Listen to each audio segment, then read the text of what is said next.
nisabagira inteko y'abamarayika bo mw'ijuru,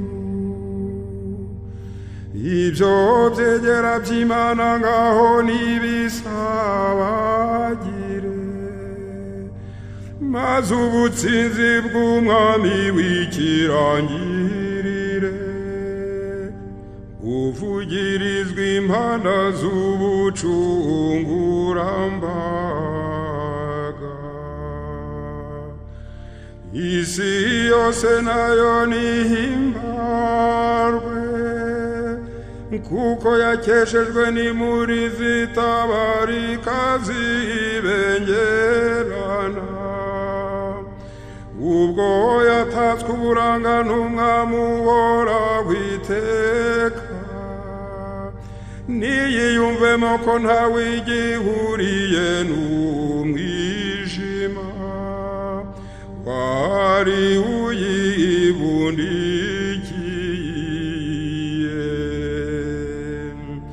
N'umubyeyi wacu Kiliziya niyishime, kuko ibengerana urumuri rw'agatangaza, maze amajwi ahanitse y'imiryango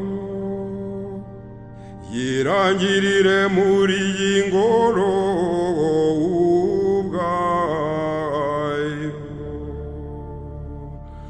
Nicyo gitumye mbasaba namwe bavandimwe b'inkoramutima, mwakoranyijwe no guhimbaza umucyo w'agatangaza, dukesha urumuri rutagatifu, ngo mwifatanye nanjye kwambaza impuhwe z'Imana ishobora byose,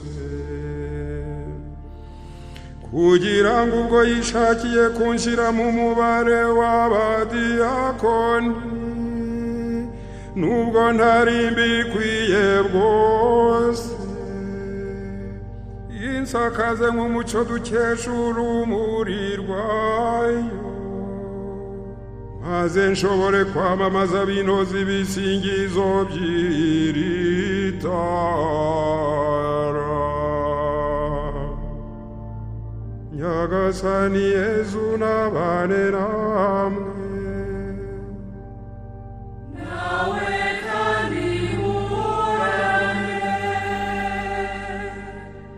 Imitima yanyu nihugukire iby'ijuru, tuyerekeje kuri Nyagasani. Dushimire Nyagasani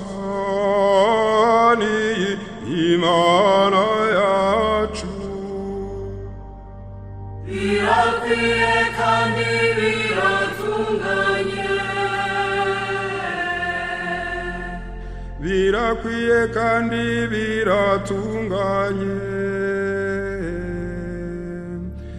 Ni koko birakwiye kandi biratunganye ko urukundo rw'umutima wacu wose, kimwe n'ubuyoboke bw'amajwi yacu, byamamaza Imana Data itagaragara kandi ishobora byose, n'umwana wayo w'ikinege Yezu Kristu umwami wacu. We watwishyuriye kwa Se uhoraho iteka umwenda wa Adamu, agahanaguza amaraso ye matagatifu, bwa bucibwe buturuka ku cyaha cy'inkomoko. Ngibi rero ibirori bya Pasika, bitambirwamo ya ntama nyakuri, maze amaraso yayo agatagatifuza ingo z'abayoboke bawe. Irya joro wagobotsemo bwa mbere abakurambere bacu, abana ba Israheli, ukabavana mu Misiri, ukabambutsa inyanja y'umutuku, uhabashakiye inzira y'umutse. Muri iri joro rero iha umwijima w'ibyaha, watamuruwe n'icezezi cy'inkingi y'urumuri. Iri joro niry'ubungubu rikomorera ingabire abemera Kristu ku isi hose, bitandukanyije n'ingeso mbi z'isi n'umwijima w'ibyaha, maze rikababumbira mu butungane. Iri joro niryo Kristu yazutsemo, ava ikuzimu wari umutsinzi, amaze gucagagura ingoyi z'urupfu. Koko rero kuvuka ntacyo biba byaratumariye, iyo tutagira amahirwe yo gucungurwa. Mbega imbabazi z'urukundo dukunda ngo zirabagatangaza, mbega urukundo rutagira urugero, rugeza naho utanga umwana wawe ngo acungure abacakara.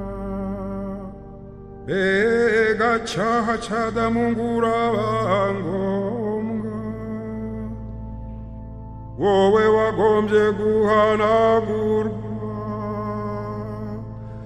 n'urupfu rwa Kristu. Mbega icyaha gihire cyo cyagombye guhagurutsa umucunguzi nk'uwo kandi wagatangaza. Mbega ijoro rihire by'ukuri koko, ryo ryashoboye kumenya ryonyine igihe n'isaha Kristu yazutse akava mu bapfuye. Iri joro niryo ryanditsweho ngo ijoro rizamurika nk'amanywa, ijoro rizambera urumuri mu byishimo byanjye. Ubutungane rero bw'iri joro guhashya ubugizi bwa nabi, gukuhagira ibicumuro, bugasubiza ibyishimo abafite agahinda, bugatsemba inzangano, bugatera ubwumvikane, bukagusha ubukana bw'ingoma zose z'isi. Nuko rero dawe nyir'ubutagatifu, ugirira ubuntu tugukesha muri iri joro, maze wakira ituro rigusingiza Kiliziya ntagatifu iguhereje kuri uyu mugoroba, ibigirishije abagaragu bawe, rikaba rishushanywa n'iri tara ryakozwe mu bishashara by'inzuki. Ndetse tuzi icyo iyi nkingi y'umuriro ivuga, niyo muriro waka ushashagirira kubaha Imana. Nubwo urwo rumuri rushobora gukongezwaho na benshi, ntabwo rwigera rugabanurwa n'imuri barukongejeho. Koko ruhora rushyiditswe n'umushongi w'ibishashara, inzuki zagombye gutara kure, maze umunsi umwe bibyara umubumbe w'iri tara ry'agatangaza. Mbega ijoro ngo riraba rihire koko, muri ryo ibyo mu ijuru n'ibyo ku isi byahoberanye, abantu n'Imana bungu bumwe. Turagusabye rero Nyagasani, ngo iri tara rya Pasika ryeguriwe kubaha izina ryawe, yeyura umwijima w'iri joro, kandi rigumye kwakirana ubudahwema. Uryakireho umubavu uhumura neza, maze urumuri rwaryo rwibumbire hamwe n'urw'inyenyeri zo mu ijuru. Inyenyeri yo mu rukerera isangeri icyokirana.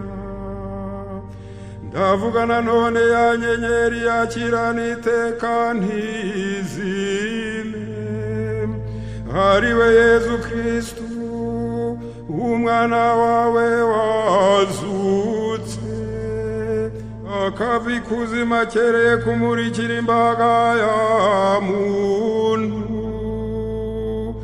We ubahwa agategeka iteka ryose.